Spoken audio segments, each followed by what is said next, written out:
His Excellency Mr. Deng Xuxiang, Executive Vice Premier of the State Council of the People's Republic of China,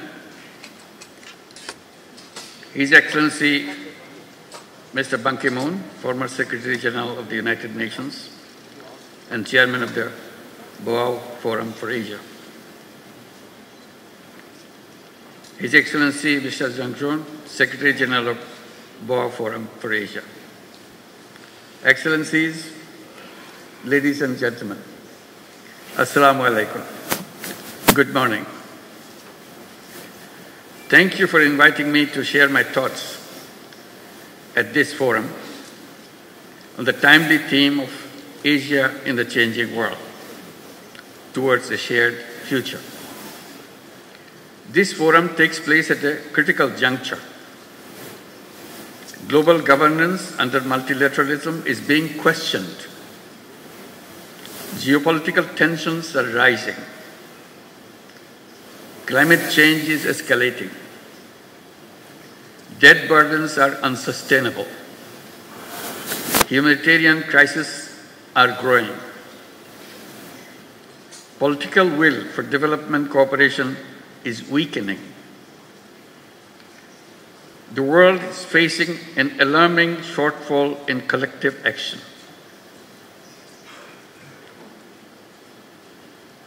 In the past, I attended this forum to share insights on microcredit. Today, I stand before you in a different capacity, representing a Bangladesh that underwent a historical transformation in July-August last year. The world witnessed a people united against oppression and corruption. Our youth and citizens demonstrated exceptional resolve and strength to redefine the future of Bangladesh. To restore public trust, we have initiated critical reforms. Independent commissions have been launched to reform the electoral system, judiciary, civil administration, law enforcement. These reforms, when implemented, will bring about fundamental transformation for our nation. Excellencies, as we build a new Bangladesh, we face multiple challenges which are shared by other Asian countries. In particular, global financial market instability, political uncertainties, diplomatic tensions, and trade disruptions create volatility. Rising interest rates and debt servicing costs are deepening Asia's debt crisis. Despite global commitments to the 2030 agenda, progress is slow. Only 24% of SDG targets have been met. Developing Asian countries face an SDG financial gap of 2.5% to $4 trillion annually.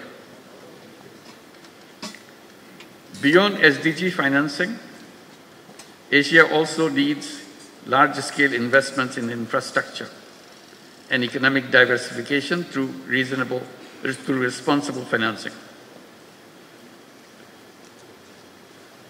Food security is under increasing pressure. Rising prices of essential commodities are straining household budgets, especially for low-income families. Climate change and natural disasters are exacerbating this crisis. The strengthening food supply chain is essential. Energy security is critical, especially for net importing developing countries. Energy supply disruptions drive inflation, economic instability, and debt distress. We must find sustainable energy solutions and scale up investments in renewables. Investing in health and education is critical and crucial for human capital development. A well-educated, skilled workforce drives economic growth and innovation. Countries that invest in universal healthcare see better economic productivity. Digital education, vocational training must be expanded to equip our youth for the jobs of the future. Distinguished audience, our civilization is at risk as we continue to embrace self-destructive economic values. The dominant economic model thrives on limitless consumption. It justifies over-extraction of resources and environmental degradation in the name of growth. We must shift towards sustainable economic models that prioritize people and the planet over the profit. The climate crisis poses an existential threat to humanity. In Asia-Pacific region, climate disaster-related economic losses are already enormous, which is equivalent to $65 billion. Climate-vulnerable countries like Bangladesh are forced to divert resources towards disaster response, limiting investments in productive sectors. We need new, additional, accessible, non-ODA, non-debt-creating, grant-based climate finance with an equitable distribution between adaptation and mitigation. Universal access to life-saving medicines and technologies must be guaranteed. The COVID-19 pandemic was a wake-up call, highlighting deep inequalities in global health system. Asia should take a united stand in ongoing negotiation of the pandemic treaty. Rapid strides in the data-driven technology, robotics, quantum computing, artificial intelligence are shaping the world. Lower capacity and resource mobilization in Asia compared to advanced economies could further widen digital divide. Data sovereignty and security remains critical concerns. If technology evolves irresponsibly, it could pose existential risk. Asia must close the digital divide and build regional capacity in technology, innovation, and incubation. Ladies and gentlemen, Asian cultural diversity, with its rich tapestry of languages, traditions, philosophies, customs, is a testament to the resilience and creativity of human civilization. The philosophies of Islam, Confucianism, Buddhism, Hinduism, among others, have shaped the global thought, offering unique perspectives on morality, governance, and human spirit. Asia's civilizations have flourished by embracing diversity. Over the centuries, the vibrant exchanges of cultural diversity has not only impacted on the region, but global influence. The melding of tradition and modernity, the respect for ancestral wisdom, alongside cutting-edge innovation, creates a dynamic energy that propels the region forward while honoring the deep historical roots.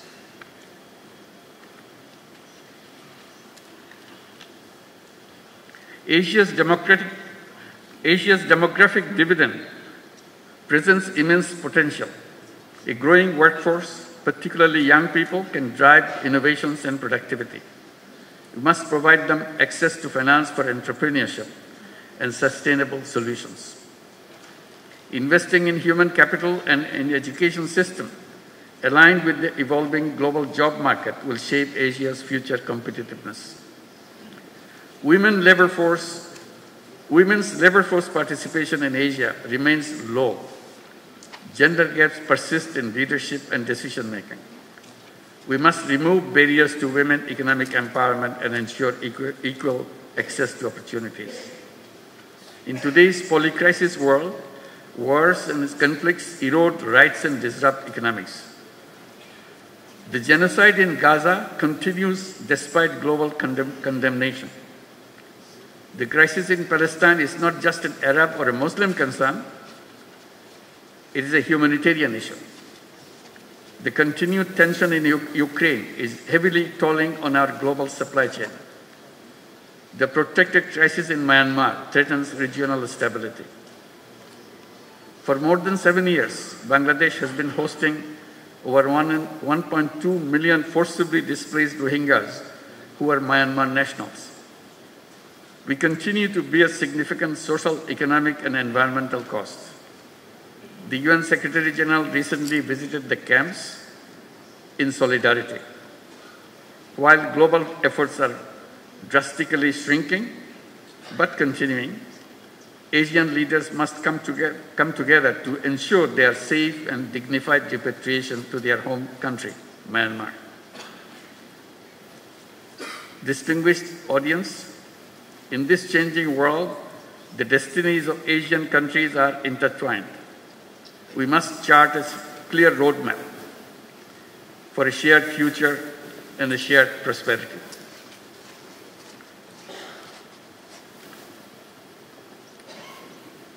First, financial cooperation. Asia must create a sustainable financial mechanism.